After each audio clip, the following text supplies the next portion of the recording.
Guys, کیا آپ نے کبھی ایسا محسوس کیا ہے جیسے آپ کی زندگی کے اندر چیزیں ریپیٹ ہو رہی ہیں؟ ایک ہی نوکری، ایک ہی راستہ اور ایک ہی گفتگو۔ آپ سانس تو لے رہے ہیں لیکن آپ جی نہیں رہے۔ آپ محفوظ تو ہیں لیکن آپ آزاد نہیں۔ آپ آرام دہ ہیں لیکن آپ کے خواب مر رہے ہیں۔ یاد ہے آپ بڑے خواب دیکھا کرتے تھے، کچھ نیا کرنے کے، بڑا بننے کے، دنیا کو بدلنے کے۔ پھر آپ نے صرف کھیلنا شروع کر دیا، ایسی نوکری کری جس کے اندر جاب اسٹیبلٹی ہو، اس راستے پر چلے جس پر سب چلتے ہیں۔ کچھ نیا کرنے سے ڈر گئے، بلکہ سچ یہ ہے کمفرٹ زون کمفرٹ نہیں، ایک قید خانہ ہے، اور اس قید خانے کی قیمت ہے آپ کے اندر کے پوٹینشیل کو ختم کر دینا۔ ہر دن جو آپ نے انتظار میں گزارا، یاد رکھیں کوئی آپ سے آگے نکل رہا ہے۔ یہ بہانہ جو آپ روز بناتے ہیں، یاد رکھیں کوئی آپ کے خوابوں کے اوپر کام کر رہا ہے۔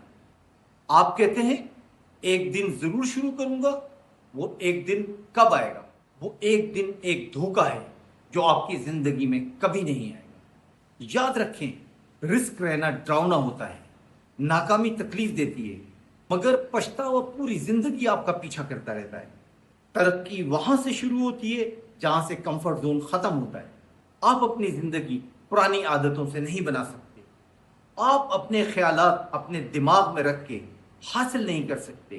آپ کو باہر نکلنا ہوگا، لڑنا ہوگا اس خواب کے لیے جو آپ نے دیکھا تھا، تاکہ آپ اس کو پائے تکمیل تک پہنچا سکیں۔ وہ کام کریں جسے آپ دل سے چاہتے ہیں، درخواست بھیجیں، لوگوں سے ملیں، اس آبجیکٹو کو اچیو کرنے کی کوشش کریں، بہانے ختم کریں اور حوصلے سے جئیں، کیونکہ جس خواب کو آپ دیکھ رہے ہیں کوئی دوسرا اسے جی رہا ہے۔ چھوٹے خوابوں کے لیے پیدا نہیں ہوئے، آپ نے اٹھنا ہے، رسک لینا ہے، اپنی زندگی جینا ہے، اپنے خوابوں کی تعبیر کرنی ہے، کیونکہ آپ کمفرٹ زون میں رہ کر کبھی انہیں حاصل نہیں کر سکتے، کوئی اور اس کے لیے بڑی جستجو کر رہا ہے۔ آپ خوابوں کے لیے پیدا نہیں ہوئے، آپ نے اٹھنا ہے، رسک لینا ہے اور اپنی زندگی کو اپنے خوابوں کی تعبیر کرنے کے لیے وقف کر۔ یقین جانیے آپ کے خواب آپ کا انتظار کر رہے ہیں، لیکن وہ کمفرٹ زون میں آپ کے ساتھ نہیں رہ سکتے۔